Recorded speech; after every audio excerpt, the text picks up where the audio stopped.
I'm Alice. I'm a 35-year-old office worker. Ever since my husband, David, who is 2 years younger than me, was transferred, we've been temporarily living with my in-laws. It's strictly a temporary arrangement. David seems to want to continue living at his parents' house. But I want to find a proper home soon and leave the in-laws' place as quickly as possible. The reason is, I just don't get along with my in-laws at all. Especially my mother-in-law, Susan. She has always been quite sarcastic, even before our marriage, but it's gotten worse since we started living together. Alice, haven't you gone shopping yet? You've missed the supermarket's sale time. You can't even shop efficiently, really. My company allows teleworking, but weekdays are still working hours for me. I can't shop during the supermarket's sale times. I've told you many times, Susan, I'm working during the day, so I can't go shopping until after 5 p.m. When I say this, Susan retorts, always so high and mighty. And you can't even bear a child, barren as you are, blaming me as usual. David and I don't have children. We haven't investigated thoroughly at a hospital, so we don't know who is responsible. I wanted children, but considering David's earnings, we couldn't afford expensive infertility treatments. I was already troubled by Susan's sarcasm even before we started living together, but it was better when we lived separately. Living in the same house day and night, I'm exposed to her sarcasm 24/7. My father-in-law, Mike, while not directly sarcastic towards me, irritates me in a different way. He seems to think that a woman over 30 is an old lady, and now that I'm 35, he treats me like one. Hey, old lady, pass me the ashtray.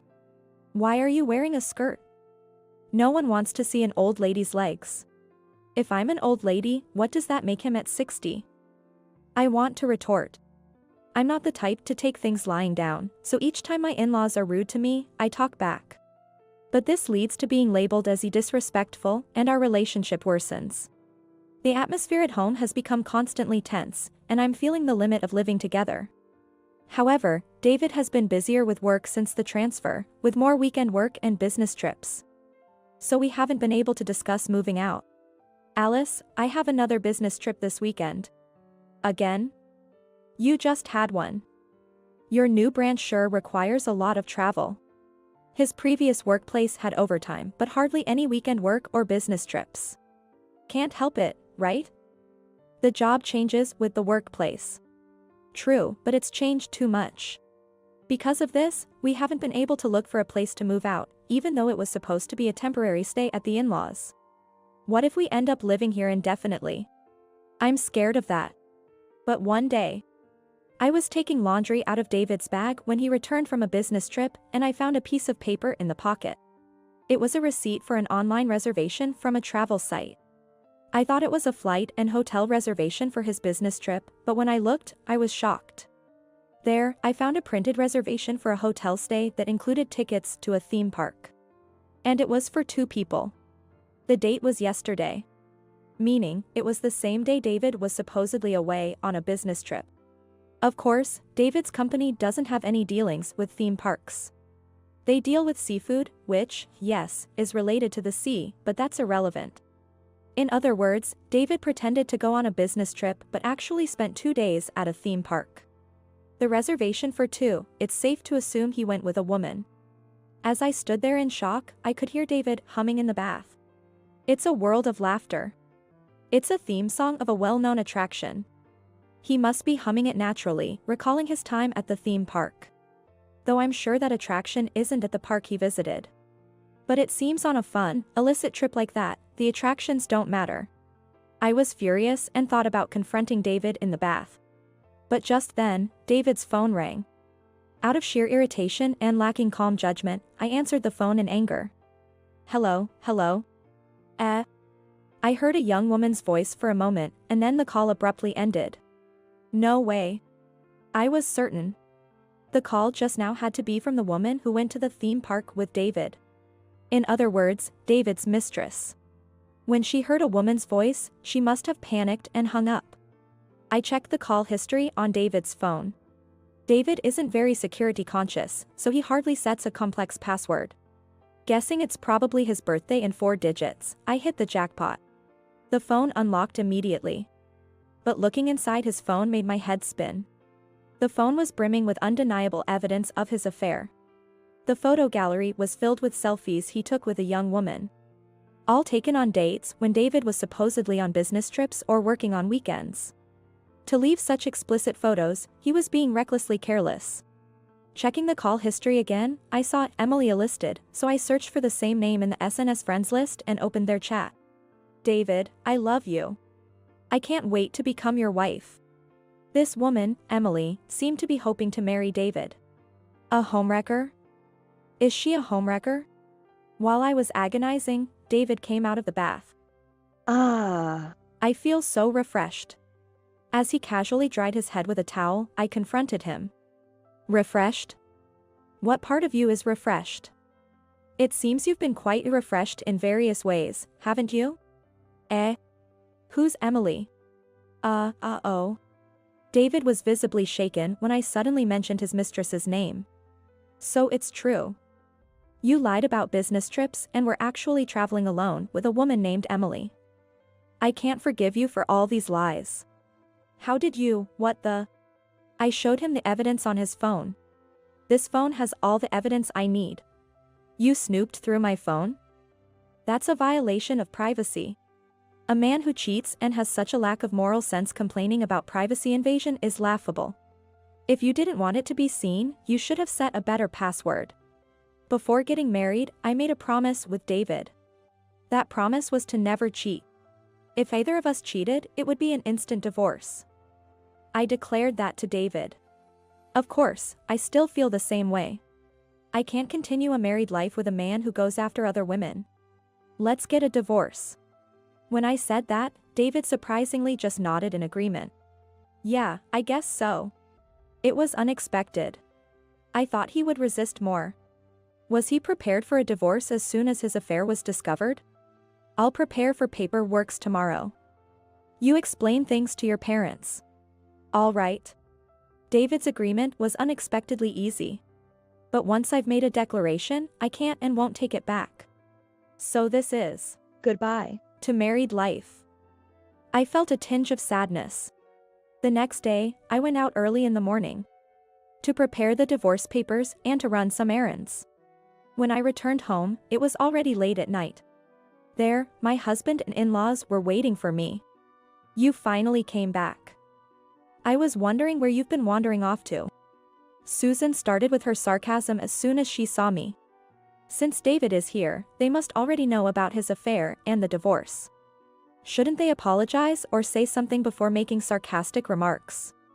But instead of apologizing, Susan said something unbelievable. Well, it's good. I'm glad you're finally leaving. I didn't want to see your face anymore, so it was good you weren't here until night. What do you mean by that? I asked, as Susan grinned smugly. Just what I said. I've been sick of seeing your face. Even though David finally came back to us, you were in the way. I tried to drive you out with my nagging, but you, with no charm, just talked back. So, I had to use my last resort. Last resort? Susan smiled cunningly. You know the name of David's girlfriend, right? Yes. Emily, I believe. Why would Susan confirm the name of David's mistress? Haha. Well, I have a friend at my social club, Catherine, and her daughter is a very polite and charming young lady, 25 years old. 10 years younger than you. Young enough to have plenty of children. Then Susan revealed something shocking. So I introduced David to Catherine's daughter. What? I was astounded. I couldn't believe Susan would say such a thing to me. You mean to tell me, Susan, that you orchestrated David's affair? Oh, don't make it sound so bad. I just made an introduction. I was appalled by Susan's brazen admission. A mother leading her son to cheat. And proudly telling this to her son's wife. How terrifying a mother is she. Well, it had to be done. David is an only child, and we need an heir. If you had just born a child, I might have accepted you. But you just worked. Never having a baby. Mike was nodding in agreement beside her. So, Susan's actions were with Mike's knowledge. Do you understand? A 35-year-old woman who can't bear children is no longer needed. Now that you understand, leave quickly. Susan pointed her finger at me triumphantly. After a moment of silence, I said, I see. I understand your thoughts very well. As you wish, I'll leave. I'll take all my belongings with me. Yes, yes, as you please. You don't have much anyway. Shall I send them for you? Susan said, smirking, though she knew nothing. But the real person to laugh was me. No, it's fine, don't worry. I've already arranged everything. Huh? Susan looked surprised that I wasn't crying or losing my composure. Besides, Susan, I already knew that you were aiding David in his affair. Eh? I sneered at Susan. What do you think I was doing all day today? If it were just preparing for paperwork for divorce, it wouldn't have taken this long.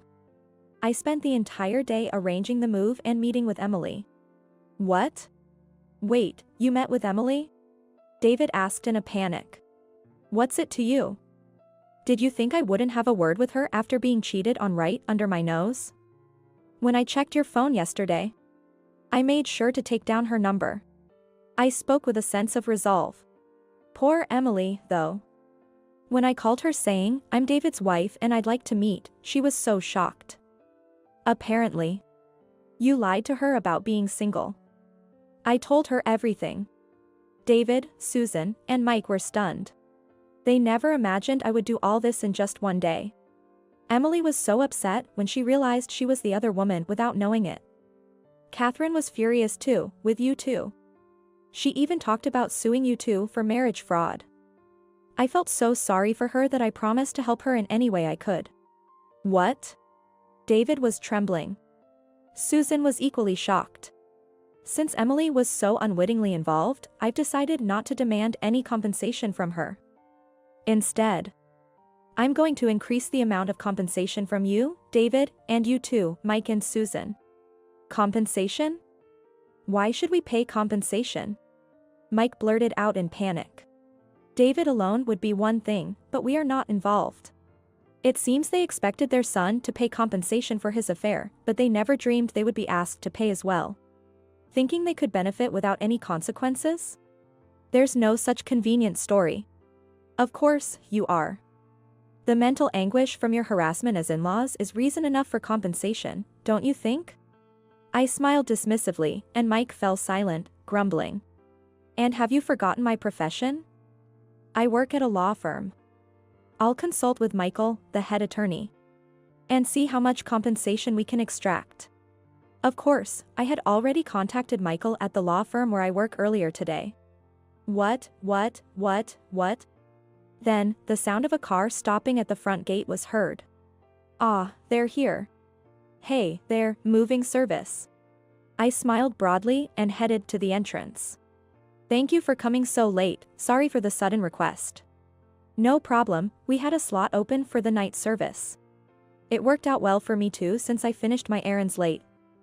Please start the work and be careful with the fragile items.